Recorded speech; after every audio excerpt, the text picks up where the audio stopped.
Welcome everyone to today's graduate open event with UCL. We're going to be discussing a course today, MSc Physics and Engineering in Medicine by Distance Learning. My name is Billy Dennis. I'm the program director for the course. Been working in distance learning on this course for over 10 years now, so lots of experience. And the aim of today's session really is to go over some details of how studying by distance learning works. I think for a lot of people it's quite new. Very familiar with the standard ways of studying, which is in the room, in the lecture theatre, in the classroom, uh, and lots of exercises and things like that. There's a slightly different structure for distance learning, which is why we've got this extra session to hopefully explain some of those details for those that are unfamiliar. But also for those, maybe if you've studied by distance learning before, we've got a particular method which we're pretty confident in now and had a lot of success with our students. And just to explain exactly how it's going to work. I've also got with me today a student from the current course, AXA, who's going to be talking to us a little bit later about her experiences on the program. But first of all, I'm just going to go through a little bit of information about the program itself and how it goes. So UCL's one of the UCL slogans is to change the world. You need to be taught differently, and that is certainly true for a distance learning student.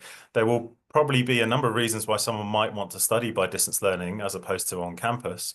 But in my opinion, when done well, when organized well, and when you organize yourself, I think that being taught in this different way is actually better than indeed being taught on campus. I'm going to go through and try and justify why.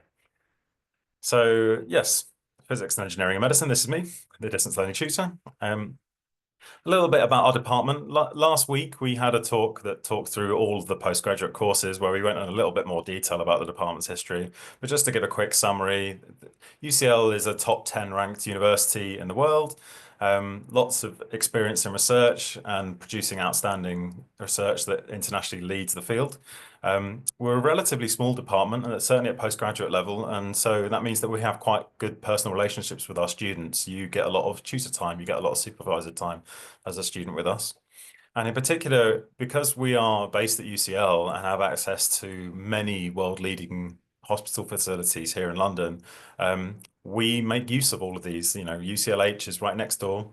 There's a number of other hospitals within walking distance of UCL, and we leverage those in our department to help support our courses. You get research projects, you get taught by the clinicians. There's lots of ways you can take advantage of that. Just a little bit about the postgraduate team. They're all here on the board. Not much to say. You might have met some of them last week if you attended the postgraduate session, but these are the important players at the postgraduate level in our department currently.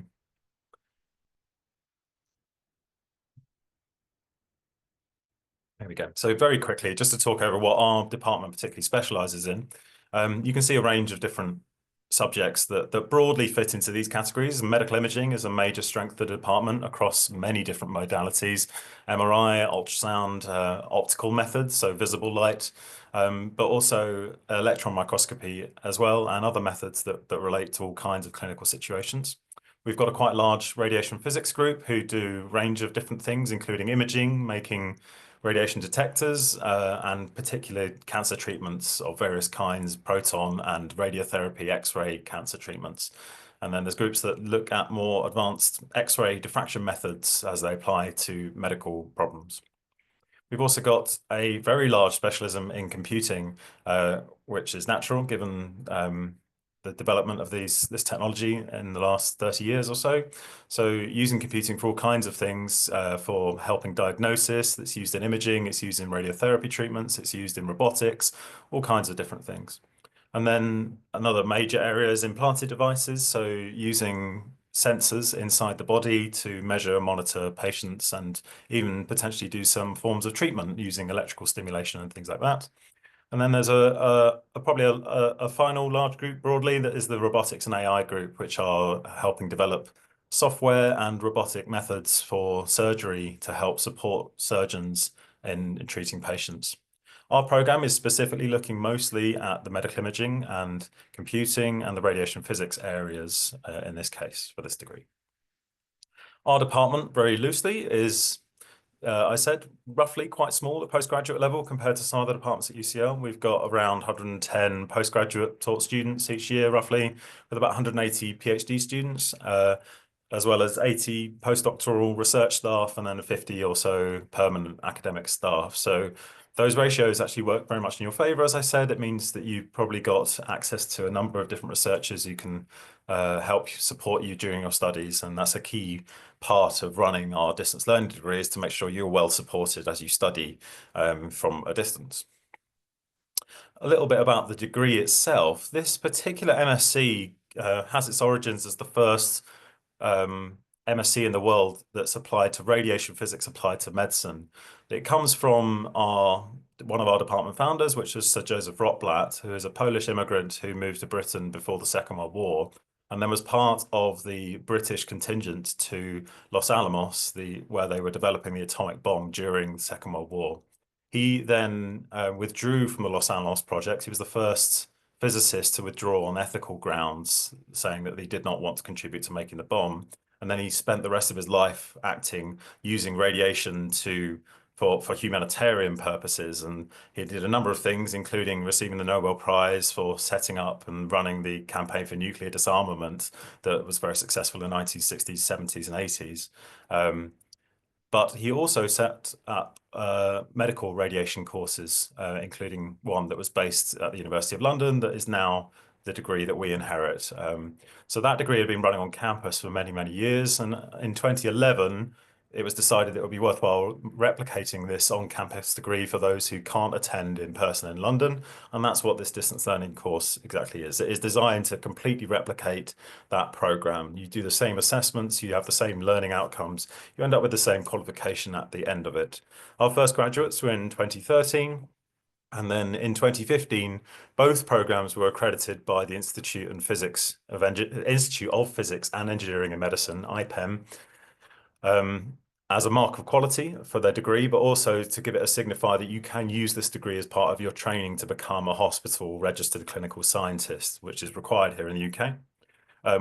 We were at the time, and we still are, the only distance learning course in the UK to be accredited in this subject area. So we're very proud of that, and they have regular checks to check that the quality of our course is suitable and that our students are being well looked after as well. And it's been a very successful course over the years. We've had a number of teaching award nominations in the university, and in recent years, distance learning students have actually dominated the department's postgraduate student awards. The last 2 years, the best project prize has been won by a distance learning student, and we've had a number of students also win the best MSc students generally. So it's a very successful program, and we hope that you'll consider joining it.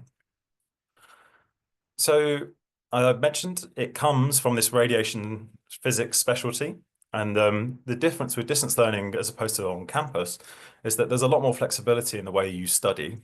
The first obvious major one is that there are 3 main modes to join the degree. You can study full-time on the master's. If you study full-time, it does mean full-time. It's the 35 to 40 hours a week you're expected to study, and then you complete the MSc in 1 year. You'd study from September to August the following year. You can also choose to study over multiple years, either 2 years, which is called part-time in this case, so that would essentially be half speed. And then you can study what's called flexibly, which means you can choose each year how many modules you've got time to study and then sign up for those. The only rule being that you must complete the MSc by the end of the 5 years, but you can take any number of years, and that is an option taken by many of our distance learning students, particularly those who are working in careers. This gives you the opportunity to continue working in that career, and depending on your available study time, complete your master's over multiple years. So 2 years is very common, 3 years is very common. This gives you some options, basically, and particularly for students who are working in careers, personal circumstances can sometimes appear in your life, which means that you might need to take a bit longer. So commonly, people might have a family during their study on a course, and then they'll need to take a little bit longer.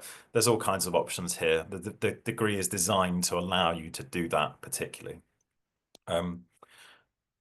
For the distance learning, you would generally be studying alone unless there's someone in your house who's also studying, but we also encourage lots of group work as part of the course, both interacting with our students internationally, but also here in London, there is in fact a whole module which forces this on you as a group project module where you'll get to know a lot of the students that are studying here on campus. So you'll get to see some of that. But it's worth saying, even as a distance learning student, if you would like to take the opportunity to come to London, you're still considered to be a registered UCL student in every other normal way. You would not, if you're an international student, then you don't need a visa to study here in the UK on this program. But you could come to London for a visitor's visa, and we've got lots of students that do that, either as part of the research project or just for visitors generally. You still get access to the same lectures, so you can join here on campus if you'd like to. And there's a number of students actually that study here from the UK, but not currently in London, that do a bit of a blended mix of coming in person and studying completely online. So there's some variety here.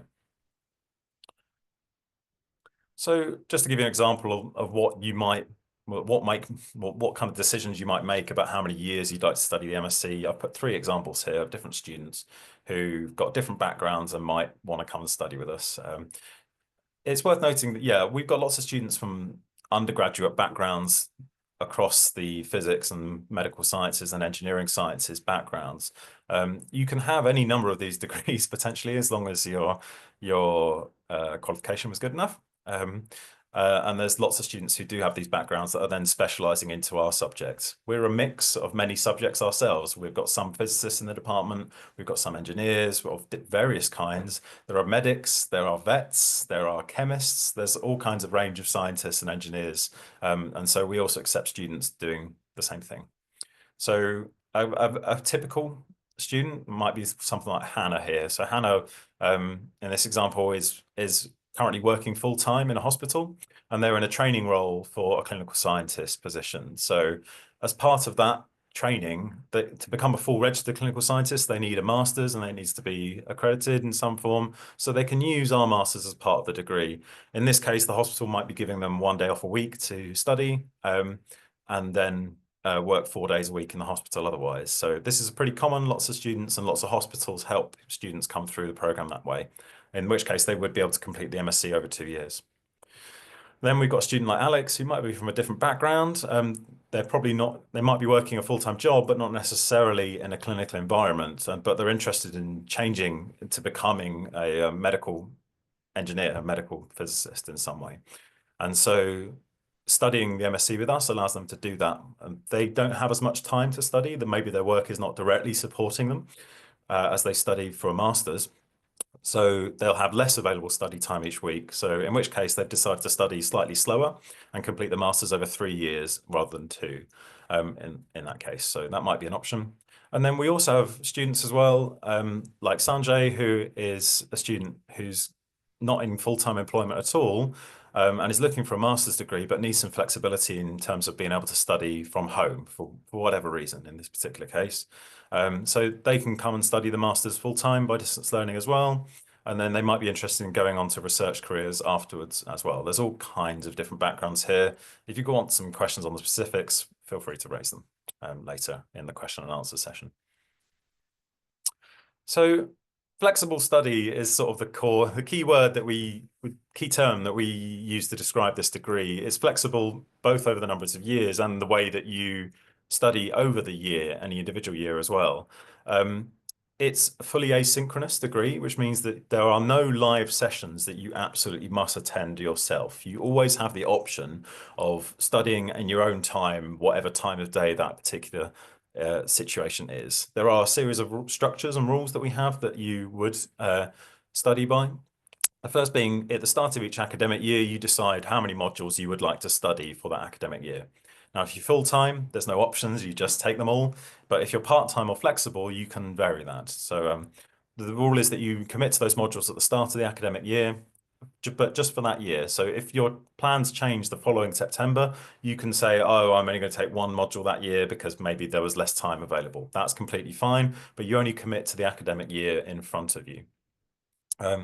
Now, generally for students, the years 4 and 5 of the program, if you're flexible study, are generally backup in case of these kind of situations, but they're always there. And some students do plan into it as well.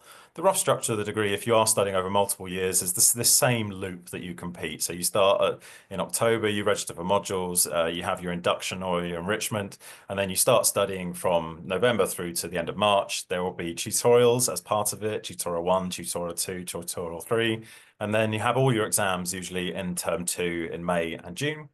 Then you have the summer off, or if you're starting your projects, you might consider starting work on those. And then the next year you come back and you rotate through that same loop until eventually you've finished all your modules. That's the rough loop of the academic year as a part-time student. So what modules would you study? So for this program, it's a fixed module diet in terms of which modules you must take to complete the MSc. And that's because it's meeting the IPEM accreditation requirements for radiation physics. And so there are modules that we would consider foundational, the introductory modules that you can then apply to many other subjects as you're studying. And that would probably be ionizing radiation physics here and the medical imaging with ionizing radiation. So the medical imaging with ionizing radiation includes X-ray imaging. It includes nuclear medicine and radiation safety as well.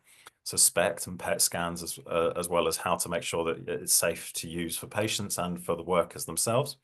But this includes a sort of foundation in imaging theory that can be used in the other imaging modules during the degree. Ionizing radiation physics gives you all the background you need, both for X-ray imaging, but also the interactions you need to understand how to treat cancers with radiation in the proton and X-ray treatment centers. In your final year, we would then recommend generally that you study these two modules that are the comprehensive modules, as they're known, which means that you're using the knowledge that you've gained in previous modules to complete them. So the MSc research project, ideally, you've learned a good amount of medical physics at that point, and you can apply what you've learned in your previous modules into that project. And then the medical device enterprise scenario, which is the group project. It's a research project, just like the individual project, but you work in a group, and the idea is you come up with and invent a medical device to solve a particular problem. But ideally, you've gained some expertise in the subject area at this point, and you can apply that and work in your group to use that knowledge. And then in between, then you've got the optional modules. So you can choose any year to study the options, basically, depending on your situation. Again, if you're full-time, you just do these all in the same year. But if you're part-time, you can sort of choose which modules you might want to study first. So amongst those, there's MRI and biomedical optical imaging. There's clinical practice, which teaches you about the anatomy and physiology that you need to know for our subject area, as well as a good look at medical devices. There's radiotherapy physics, and there's ultrasound, and then there's a computing and medicine module, which is sort of a core starter, particularly for those who've not done much computing before. By the end of that module, you'll be able to do some quite advanced image processing techniques that are used in many of our research groups, and also very important for those who are looking for careers in imaging in future as well. So that's the rough structure. You do get some decisions here. So we'd recommend some modules first year and some modules final year, but you can select, if you're part-time, the modules in between. So what does a typical year studying by distance learning look like? I'll just quickly walk you through what it does. So you would start an induction in September. At this point, you'd ideally meet your course mates, and you would meet your personal tutor, which at this moment is me. And then we have a discussion, decide what's best for you. We talk about what available study time you've got, and we'll make a recommendation and then give you a timetable for you to go through to study the degree, hopefully, choosing your modules for that particular year. As part of the induction, when you join the course, there is a program that teaches you a module or series of exercises that takes you through and discusses how to study by distance learning. I think it's common for most students that join the program who have not studied by distance learning before. And so the idea of this is that we teach you how it's going to be studying for the rest of the MSc. And the principle is that you learn by doing. There's often a lot of information here, but really what we want you to do is actually have a go at an exercise, a medical problem exercise, go through, and by solving those problems, it will require you to look in the library online. It will require you to watch some videos, to take some notes from that. It will require you to look through some research papers and do some data analytics as well, using some software, and then submit that work online. And you'll see from that how the tutorial structure works, because the tutorials that we'll discuss next, you submit work, it gets marked and returned to you, and then you usually meet your tutor the following week to get some good feedback. So this induction shows you that loop from the start, so you can get used to it, and hopefully it's a nice introduction to the course that's really setting you in. So that's usually the first 2 weeks of term. Then the next block is from October to March, where you'll be studying the main materials for the modules you're taking.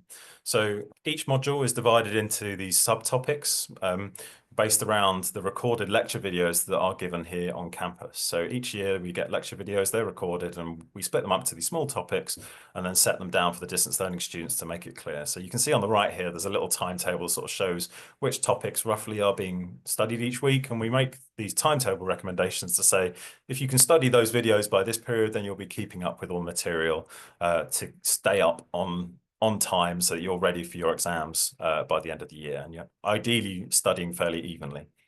Now, if you're a part-time student, you'll be studying roughly 1 to 2 hours of lecture videos per module per week, and double that if you're full-time. To go with that studying with the lecture videos is more than that. Some self-study problems. It gives you opportunity to share work and interact with other students, and ideally get some feedback from the tutor on the work you're producing. That loop of learn and then practice and then get feedback is a really important one. It's the core theme of the program. We don't want you just to watch lecture videos passively. We don't want you just to read books passively, because it's not really a very good method for you to learn and understand difficult topics. Much better is to give yourself some practice and test yourself and then get feedback to see how well you are doing something. That's a really important principle. So we embed this into the course as much as possible. There are extra resources. As I said, you can read the online textbooks. You can make use of various other resources that are part of the programs as well as the lecture videos. That's often up to you. There's some flexibility in there. Now, studying for you as a student, because it's completely asynchronous, as I said, these lectures are not, you do not need to attend from 10 o'clock until 11 o'clock on Monday morning for a lecture. Those videos are available to you from the start of the year. You can actually vary your available study time. So if you've got a very busy week at work or a particular in your personal life that week, then you can reduce the amount of work for that week and catch up later. Equally, if you've got more time, then you can reverse that situation. So there's always some structure in here, but as you can kind of see, the aim is for you to hit these regular tutorial deadlines that are set at 3 points throughout the year, and I'll discuss those in just a moment. So this is an example of one of the forums that students can use to upload some work. So they finish a lecture, there's a little exercise to complete to review that material. Students in the lecture theatre will be able to lean over and discuss with their buddy, oh, what have you done for that problem? Online, it's much better for you to upload and share your work in a way that allows you to interact with people across the world. So this is one of the ways you can do that. There's also various other methods we use, like online forums and online documents that allow you to ask questions at different times. So even if you're not studying at the same time as your course mates, you can still interact a little bit. Tutorials. So the main lecture materials you'll be studying gradually from October through to March, but for each module, there are 3 fixed points that we recommend you aim at, making sure you completed the lecture materials by this particular point. And the way we ensure that is by asking you to complete an exercise for each of those modules at that point. So you'll do 3 exercises per module. One roughly, if you're a part-time student, this is one roughly in November, one roughly in February, and then one at the end of March, where you'll submit some work based on the understanding that you've gained, and I'll mark it and give you feedback, and then we meet the following week to review the materials and make sure that you've got the understanding you need, and give you the opportunity to ask further questions as well. We don't want you to feel like you're studying alone. We want you to get as much interaction as you possibly can. These tutorial exercises are all kinds of different things. They might be problem solving, mathematical problem solving. Sometimes we'll ask you to go and do a literature review on a particular topic, something that you'll be using as part of your research project. There's data analytics in terms of using software to analyze images, or it might be just to look at detector data, for example. You might be asked to use research software. There might be some programming tasks. And certainly as part of the course, we want everyone to pass their exams at the end of the year. So some of them are occasionally exam paper question practice to give you the exact sort of feeling to give you the confidence you need to pass those exams at the end of the year. Again, the work you submit is marked, reviewed with a personal tutor, usually on Teams, but also telephone is possible as well. And another key thing that you can have, although these tutorials are there for you to meet your tutor 3 times in a year, we're available at all times throughout the year to support you. I think it's very important, particularly during the pandemic when everyone's courses went online for those 2 years or so. Some students in some universities felt they were a bit abandoned by their tutors. You know, they didn't have the opportunity to interact with them and ask them questions as much. They were left videos or perhaps had a lecture online and then that was it.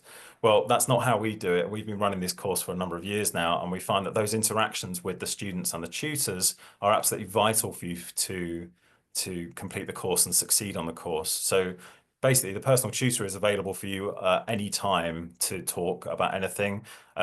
In my case, I'll have email conversations with students regularly. Some students I talk to every week. Some students I talk to much less than that. It's really up to you to decide how much support you need, but there's some variation in there. Basically, you always get the opportunity to get all the support that you would need during the course. On the right is an example of one of the exercises that's part of the tutorials, using some different imaging analysis tools. Then at the end of the year, in May and June, is when your exams are. So UCL only has exams in term 3. We don't have exams in January. Some universities do, but we don't. So all your exams will be in term 3. Nearly all the modules on the course do have exams. They also have coursework, some of them as well, which is roughly the split, sort of 20% coursework to 80% exam. The exams for the current plan for exams is that they'll all be online, sat online in an assessment UCL, so you don't need to attend anything in person. This has been protected for the program at the moment. I will say that the development of certain software like ChatGPT and generative AI generally has meant that we have had to slightly adjust the exam questions that we can ask when they are an online exam. The expectations with an online exam is that it's an open book exam, so you're allowed to use your notes, you're allowed to look things up, but they are still timed exams, so you still need to treat them as if you are in an exam hall, basically, because the number of questions you need to answer is basically you don't have time to look things up in a book, essentially afterwards. So some questions that you might have previously have seen in an exam, such as define this term, this is not really a question you'll see in an online exam, particularly because it's not really testing understanding anyway. So actually would not be a question at master's level in most courses, but these questions are basically removed. So although I've just put this little note here, the questions for the exam papers that you take are basically the same as the ones that they have on campus. But there's sometimes little asterisks here just to say there are sometimes some small variations that we just twist the questions just to make sure that it is suitable to really test your understanding, and it's not something that can be easily Googleable. So these exams are pretty much the same in terms of difficulty. You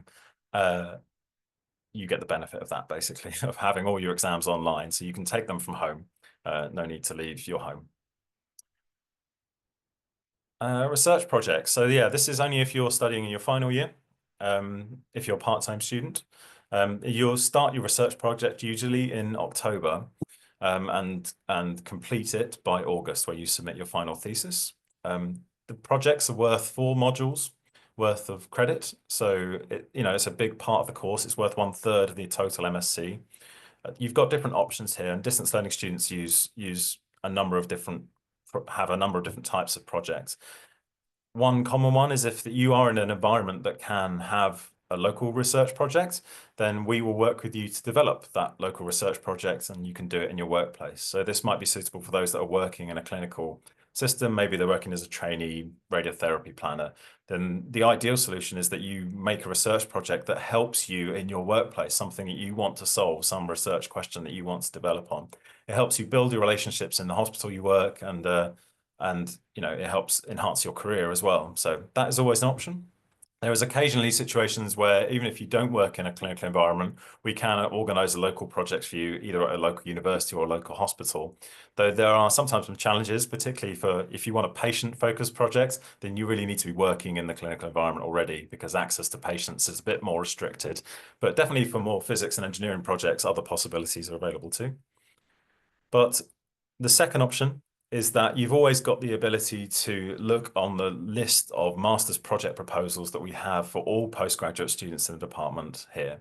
So some of those project proposals you won't be able to take remotely. You'll need to be able to come to London, for example. If you're doing an extensive electronics type research project, then you probably need to be in the electronics lab on a regular basis to do the experiments you need. In which case, as a distance learning student, you won't be able to do that one. But there are still many other projects where someone else is collecting the raw data and you're basically analyzing that data in some form or another. So there's a number of research projects still available to remote students like distance learners. The research project has got these structured assessments throughout the year that you just regularly check up and make sure you're progressing with your projects as well. And then the idea with any master's project really is that it's slightly different from undergraduate project. There is an expectation, hopefully, that you will publish new research work that will contribute to the field and will contribute to the research supervisors that you're working with. So it's fairly common for students to publish papers and then stay for a PhD afterwards as well. But that'll be the perfect outcome from any master's project. And then on top of that, you've got the group project, which I will just talk about in a second as well. But on the right, you can see this is the list. And if you look on the UCL Medical Physics Department website, you can see this page, which is the list of different research groups that we've got in our department. If you want to learn more about them, then go to that webpage and have a little click through. You should be able to learn a bit more about like what the biomedical optics research group do and all these different subjects. So if you're interested in knowing what kind of research projects you might be able to do with us, then have a look there. The medical device enterprise scenario. This is the group project that you do as part of the course. You will be put in a group with students here on campus. Now, every single group has at least 1 or 2 distance learning students in it, and they need to be able to accommodate working with students who are working remotely. I mean, this is something that we all do in our careers as academics. We often have collaborators who are not in the room. Some of them might be in Japan, they might be in Australia, they might be in Germany, in America. This is fairly common, so being able to work with students who are remote is a useful skill to develop, and we're asking all our master's students to do that. And so you are accommodated as a distance learning student. And the nice thing about this is you get to know more of those students as well. The project is that we'll set you a problem of some kind and we'll say, can you make a medical device, please, to solve that problem? And then make a business plan to sell that medical device. Ideally, you can give that business plan to an investor and then say, let's make the medical device and go and solve this problem as well. So just to show you some examples of ones that I've done in previous years, we've had ones that are looking at technology for the visual or hearing impaired. So this particular device on the right that looks a bit like a mouse. This is a Braille reader, so this is for people who are blind or visually impaired. They can run this little device over the top of any text in a book or a laptop or anything like that, and it will read it and convert it automatically to Braille using these little pins which move up and down, making these little bumps that the person who can understand Braille can make use of. So this project, they made the imaging software for it, and they made the electronics and showed how it could be done as well. So this is an example of sort of applications, and it's usually one of the best bits of the masters. Actually, you get a real chance to be creative yourself and come up with solutions that you'd not thought of before. If you'd like to know a little bit more about research that goes on in our department, then I probably would recommend having a look at one of the department podcasts, which is called Röntgen's Radio. This is a QR code you can use right now to get a link to the SoundCloud page to see that. But they're interviews with a number of our lecturers and researchers about the research they do. So I think medical physics is a subject that not everyone has a clear idea exactly what is encompassed in it. And the answer is that it's because it's really broad. There's lots of different interesting topics. But if you want to learn about some of those, then have a listen. They're at a basis that anyone can understand. So you don't need to be already a qualified expert in these subjects. They are accessible for everyone. That's the design of them. So have a look on SoundCloud for that if you're interested. As a distance learning student throughout the year, you've also got, you're a department member, so you've got access to the same resources that everyone does here on campus as well. So we encourage you to speak to your lecturers. That's not a problem at all. Email them. They are very used to talking to students on Teams. So, contact them and ask them for help if you need it, or ask them for opinions on things if you want them. You can also join our monthly research seminars that happen in the department as well. They're usually nearly always available on Teams, so you can join in those live or you can watch the recordings later. And then you can make use of the careers support that UCL's got. The UCL Engineering Careers team are fantastic. Really recommend using them. You get to use them as part of when you're studying on the degree, and actually for 3 years after you've graduated as well. They'll help you find jobs. They'll help you develop your CV. They'll help you with applications. They do all kinds of things. So I strongly recommend seeking out them if you join us. And as I said, do come and visit London. London's a great city. It's a really good chance to sort of have a look around. You can visit various of the clinics if we can organise some shadowing sessions and things like that. You're a member of the department, so come and join and make use of things the way our students do here on campus. We want you to collaborate with us and with everyone else. After graduation, what can you do? Not much to say here. I've already mentioned the careers team, but you can, of course, go and do anything after these degrees. One of the focuses, which I've mentioned because of the accreditation, is to become a career clinical scientist in hospital. And that's a really good option, but that is not the only one. Lots of students go and work in various forms of medical tech companies, on various graduate schemes that are even not related sometimes to medical technologies. Also, research is a career that many students will follow after the degrees, including distance learning students. So if you're interested in that, this is still a good opportunity for you. Very briefly, minimum entry requirements. So we require generally that you have a 2-1 or equivalent from a UK bachelor's degree, and ideally in physics, engineering, computer science, maths, or other closely related subjects. There are some variations in there. So clinical technology type degrees are also possible, but it's just worth noting that this is a physics and engineering degree. So you will be required to do some maths and some problem solving in that aspects as well. So it's not a pure medical degree. We're not going to teach you about diagnosis. It is about the physics and engineering of the imaging and treatment methods that we look at. So you should bear in mind that. So if you've got any questions, then feel free to ask us, of course.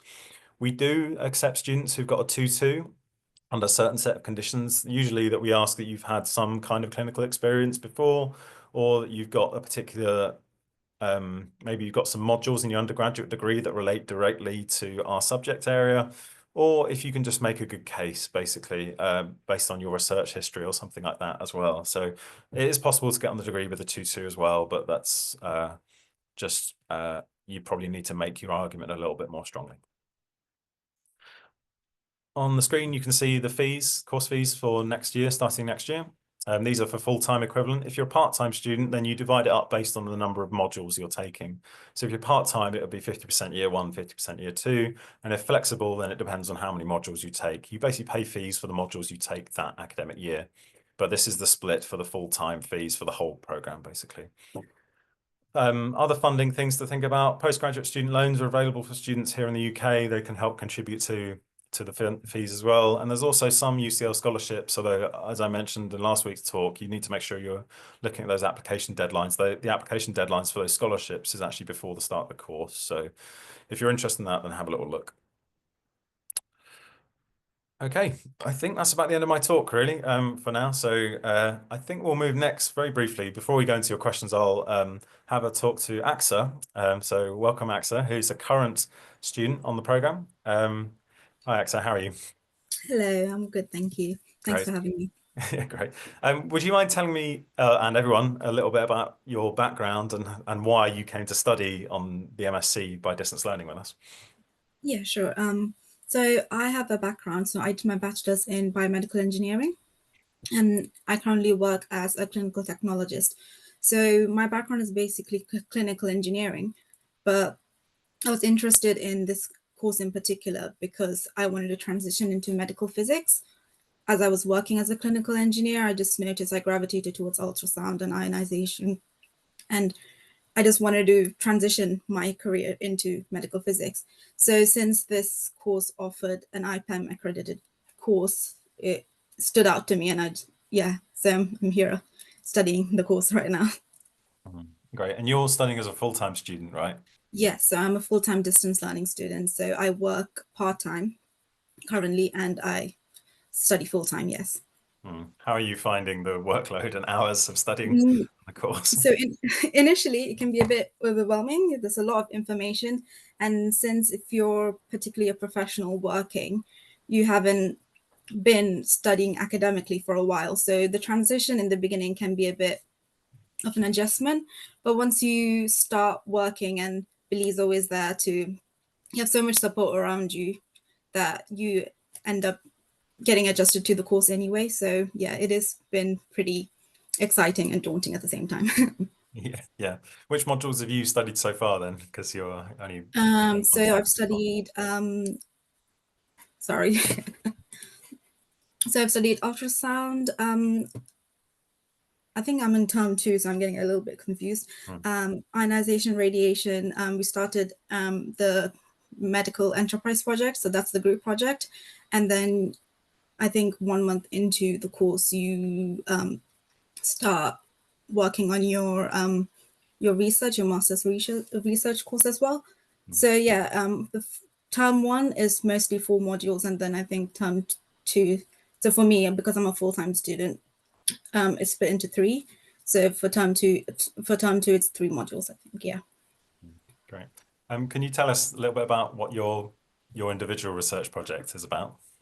So for my bachelor's, I did my dissertation on bilirubin meters, which is something that I was interested in.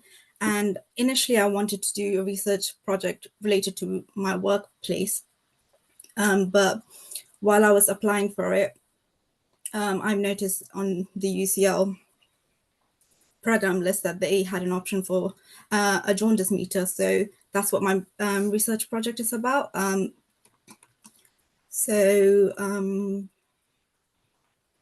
Sorry. That's fine. You're with it, so your supervisors are looking at jaundice and making measurements, right? Is that the one? Yes. So I'm creating a calibration kit for bilirubin jaundice meters. So my research project is mostly MATLAB and CAD programming and algorithms. Yeah. Okay. And Are you enjoying it so far then? Sorry? Are you enjoying it so far? How's it It going? is very exciting because it's just a follow-up of my bachelor's dissertation. So it is very interesting, and it's very in line with what I've worked with before. And I'm just building up on my programming skills and my personal too. I mean, you as well as my research tutors are very helpful. Great, that's good to hear. Great. Okay. Well, so I think we're going to move now briefly to have a bit of a question and answer session. So I noticed that some of you put questions in the chat. If you've got any other ones, then feel free to keep putting them in. Now, if you've got a question for AXA that would like to ask about studying as a current student, then do so as well. So let's have a little look. Okay. So first question, which is a fairly common one, which is does the course qualify me for hospital medical physicist engineering positions? So the answer to that is that not, well, it depends, basically. So those hospital medical physicist positions, and even the ones that AXA's mentioned as her career ambition, they require you to become, in the UK here, they require you to become registered as a clinical scientist. And to get that registration, you need to have 2 things completed, one of which is a UK, well, not necessarily UK, a master's degree that's met various learning criteria. IPEM accredit to sort of match that learning criteria.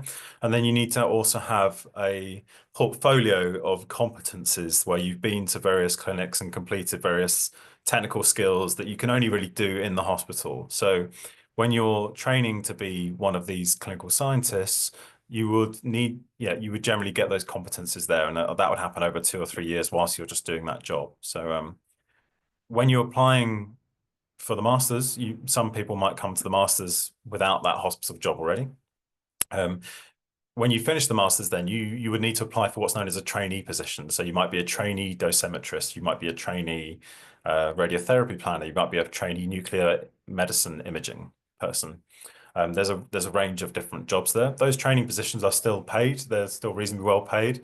And then you basically, as part of when you start that particular trainee role, you would then develop your competencies and add that to your portfolio over a number of years, and then register for clinical scientist status at the end of that. So in most of the hospitals in the UK, there are people who have gone through that same route. This is called route 2. as a way of studying to become a registered clinical scientist.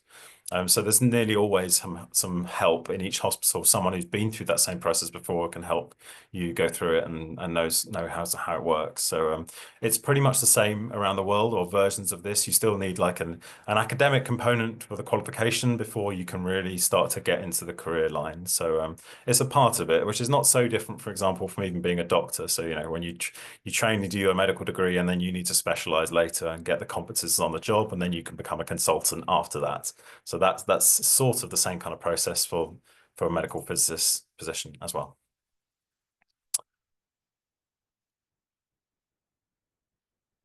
Okay, someone's asked, where can I find more about the modules? Um, so the best way probably is to look on the UCL module catalog. So if you just type, you can have a look on the UCL website, or just Google that yourself, UCL module catalog, and then go to the page you find.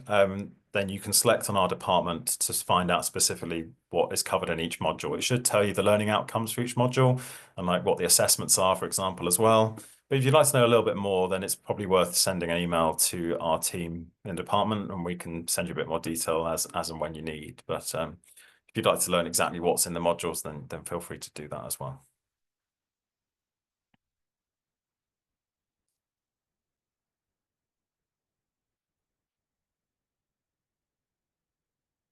Thanks.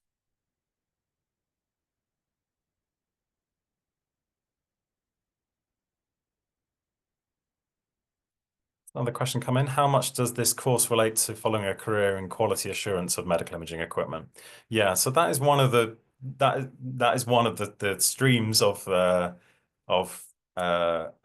clinical scientist careers, basically quality assurance of imaging equipment. So I mean, very common obviously in X-rays and nuclear medicine as well. So we need to make sure that they are producing the amount of X-ray energy and gamma ray energy that is going to be safe for patients and for people as well. So the checking of that machinery is a key part of that. And so you'll even be taught by a lot of people that have done that career already themselves. Each year on the masters, and as a distance learning student, if you're local, you're welcome to come as well. We have a visit to the National Physical Laboratory where we meet some of the teams at the NPL who set the standards for the quality assurance systems across UK hospitals. So, knowing how much radiation your X-ray machine outputs, it needs to be calibrated against their standards there to make sure that it's safe, basically. So yeah, that's a very common career path, for sure. The course is designed to teach you the basics of what you need, so that you can go and get those jobs and work in those careers afterwards.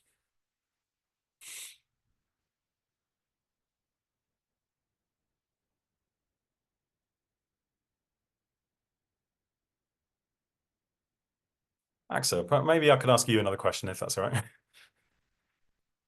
Yeah, sure. How is your weekly study schedule like in terms of going through, like what does it look like on a week for you? You sort of look at topics for you to complete. How much time are you spending on each part of the course, basically? So it really depends on the week, but I try to be as consistent as I can. So because I work 2 times a day, work. I normally work on material during the other 3 days and during the weekend. But sometimes I try to catch up during after work as well. So since everything is, you don't have to attend online at a particular time. It's very flexible, but it's still a full-time course and it's still a master. So you are still expected to put in the same amount of work, even though you're distance learning or attending online. Mm. But yeah. So you're watching lecture videos first and then doing. So everyone works a bit differently. So personally, for me, initially I used to watch the lectures material and then do the tutorials. But I've noticed the way I work best is have a go at the tutorial questions first and then go through the lecture modules. But they go hand in hand. So you can't just simply just watch videos and just read all the time. Yeah. Yeah, I think you're right. It's definitely best to integrate it as much as you Yeah. can. Like instead of trying to do, I don't want to watch don't want to watch 15 hours. I mean, the courses, there's maybe 40 hours of lecture videos per module in total. You definitely don't want to spend 40 hours straight watching. You probably don't Yeah. want to spend more than an hour straight watching something. It's always better to, try and find some way to integrate your active learning, you know, to do exercises, to do something different, as well as part of that. So, um, great. And then your research project, how much time are you spending on that a week, roughly? I spent at least I mean, initially I would spend at least a good chunk, at least per week. I would try to keep as consistent as possible. So probably like 2, 3 hours a week. I would just go head on. And I have weekly catch-ups with my tutor as well. So that's really helpful at the same time. Yeah. Okay, great. Yeah, I think that's fairly common at this time of year as well. Yeah. They'll often ramp up the research projects after the exam period. So you have exams in May roughly, and then you've got that period from May through to the end of August when you're doing your research project where you've only got the research project to do. So the hours obviously ramp up quite a lot after that period on the research project. But yeah, that's good to hear that it's going okay at the moment. I can't see any other questions, but if you've got any final questions to ask for us here, then do say. Or alternatively, if you look on the graduate prospectus page for the course, you'll see an email inbox that you can email to ask any questions later as well. Application deadlines for this year at the moment, they're generally set to be the end of June. At the moment, I think they are planned to be open to the end of August, actually, for this year. So they're trying to hold them open as long as they can. But I would say, particularly if you're a student that needs to make some financial planning or other things in terms of your workplace, etc., to apply as early as possible. The number of course places, in theory, is less limited on the distance learning program. So you won't be competing with other students for course places generally, because we don't need space for you in the lecture theatre, which is the advantage of distance learning. And in fact, the more students you are, the more interactions you get with everyone. So that's fine as well. But I probably would recommend applying as soon as you can, basically from this period forward, if you've got if you're ready to go. But other than that, I think that's what all we've got. I don't think there's any more questions coming from the chat. So thank you very much, everyone, for attending. And if you've got any more questions, feel free to let us know.